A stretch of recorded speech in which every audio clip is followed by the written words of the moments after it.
a military man again. A killer man. Representing black identity. Aimzoti yangu yaira undarama. Andaimosera ndichifunga zvakadzama. Kuti chingazara seiko chikwama. Zvinangomina makunyangwe ndichizama.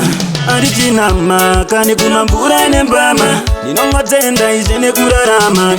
Ini handichapomeriwe hama. Kuti ndo vanotumira munyama. Mari vachapukuta misodzi yangu. Vachanzwa kuchema kwangu. Vachapukuta vachaparadza zvachose vavengi vangu. Vachapukuta misodzi yangu.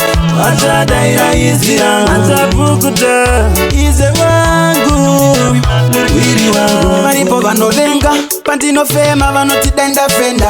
Kunyangwe ndikatraya kuzviandastenda. Nedzisiro pfungwa dzangu ndo dzinondrenga. Asishe Ishe wedenga ndiye nyakutasanura pazvinopenda. Asishe Ishe wedenga tandibereka kana toka dzorema. Iye mukuru kupinda zvose, nzira dzake hadzina zvinoema. Iye mukuru kupinda zvose, saka pese pandinotema. Mwari vachapukuta misodzi yangu.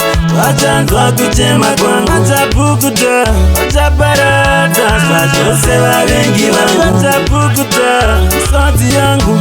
Vachadaira izi yangu. Vachapukuta ize wangu murwiri wangu. Yaiva undarama. Andaimbosera ndichifunga zvakadzama. Kuti chingazara seiko chikwama. Zvinangomina makunyangwe ndichizama. Andichinama kane kuna mvura nembama. Ndinongotenda izve nekurarama. Ini handichapomeriwe hama. Kuti ndo vanotumira munyama. Mari vachapukuta misodzi yangu. Vachanzwa kuchema kwangu. Vachapukuta vachaparadza zvachose vavengi vangu. Vachapukuta misodzi yangu.